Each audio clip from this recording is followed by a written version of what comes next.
Hi everyone, welcome back to Rose Gold Library, and I'm super excited for you to come back to one of my videos. So today we're going to be doing a classic book that you probably have read in an English class or seen it been played out many times. The Tragedy of Hamlet, Prince of Denmark.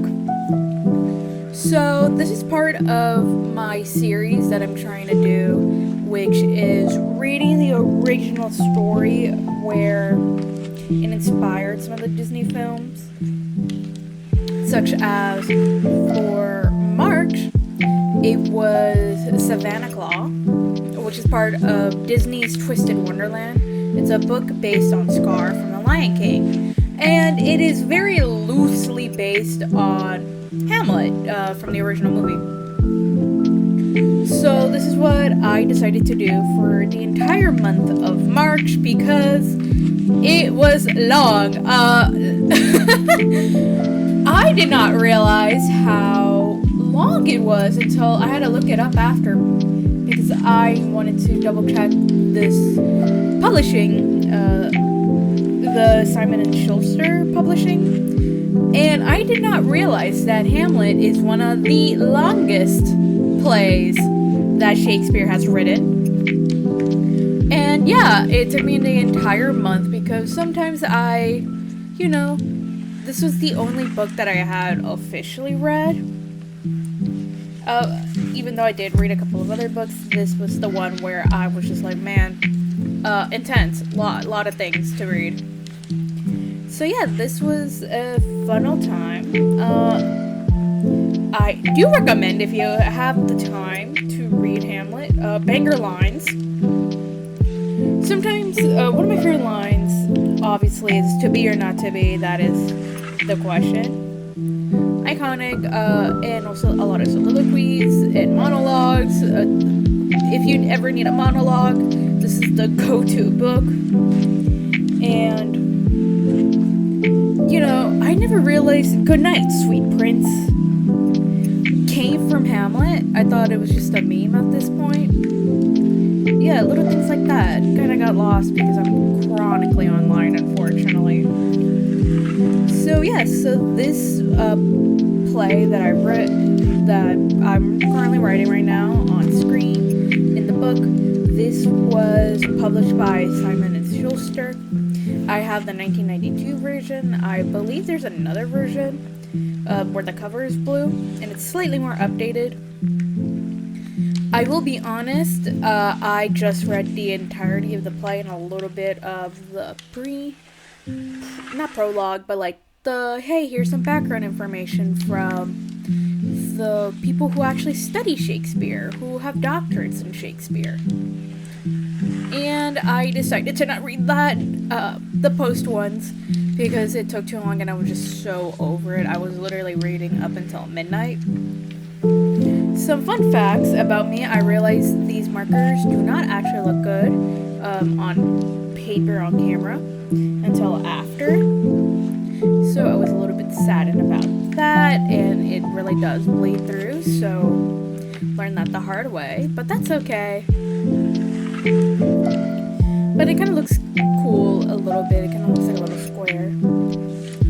So yeah, this one was going to look a little bit hard because in some of my other past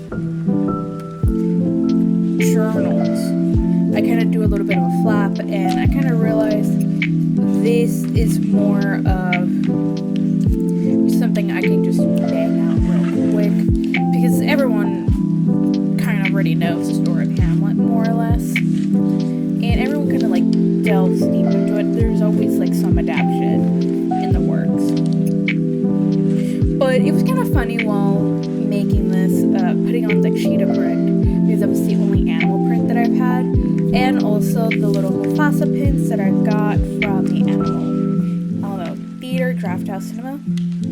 Really good. I got this on a whim because that was the only time I've ever been to the Alamo, and it was for Grand Theft Hamlet, which was iconic. It was all the way back in January. Yeah, it was in January where that movie came out. So it's kind of fitting to reuse this for Grand Theft Hamlet, which is the documentary of people trying to put on Hamlet in Grand Theft Auto. My review on that,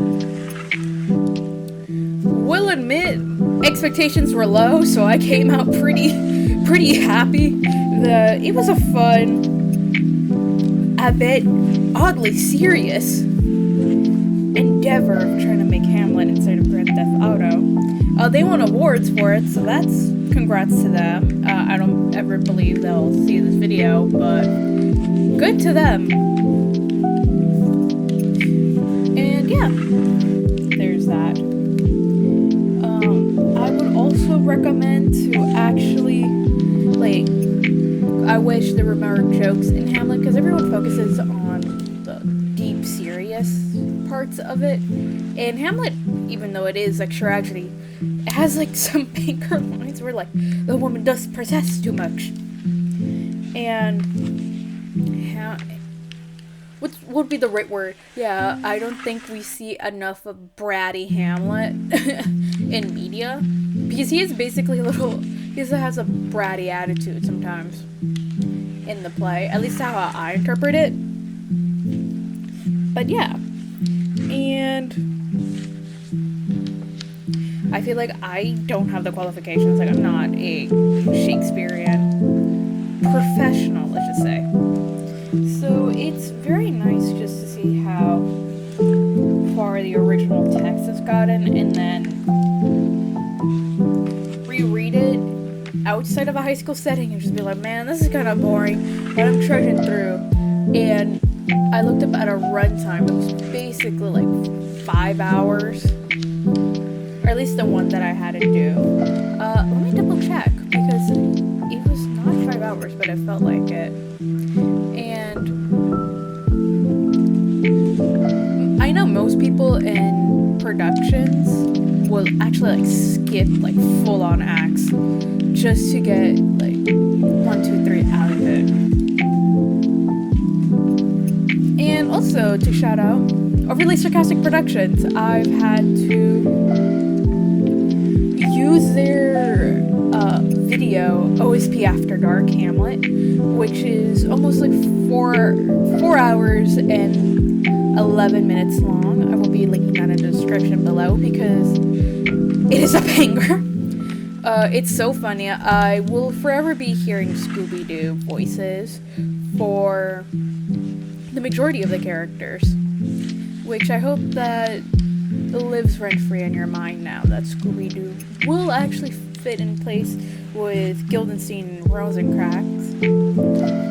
And they also have interesting takes on Hamlet, which I really recommend. And this is where I love to do the first and last lines or first and last sentences, but if lines make more sense. So Act 1, the first line is Bernardo, who's there? And Act 5, Scene 2, Fortinbras, go, bid the soldiers shout. And that's how it ends, and that's how it began. And there's 5 acts in total of so much drama. So yeah, this is what I'm trying to do. I'm trying to also change up a little bit of my style. You'll probably see in a couple of months I have at least a good like 30 pages, so I have like 30 more books to read before this journal gets put away into my little archive. So if you have any recommendations on what to do, I love doing this stuff on paper. I've seen multiple people say go on Goodreads or like go on X, Y, and Z new reviewing app, and I feel like I want this to be personal. I physically hold it because I know with some archives, like online archives, it could be taken out, and I don't like that. Like, it could just shut down one day, and I fear for that. And for Hamlet, I was originally going to put 4, but because it was so long, and I feel like my brain couldn't comprehend some of the stuff because it was so dense. So I decided to do just 3 skulls to represent Hamlet's skulls because that's an iconic scene. And just realized, like, you know what, this isn't for me as an actor. My thespian days are kind of gone. So, you know what, 3 skulls. It lives rent-free, so that's really fun. And yeah, that's all about it. If you have any recommendations on what I should do to, read more books, or if you have any book recommendations, please put them down in the comments. I love looking for new books to read. And I hope to see you very, very soon. Goodbye, and don't forget to like and subscribe, and stay safe out there. Goodbye.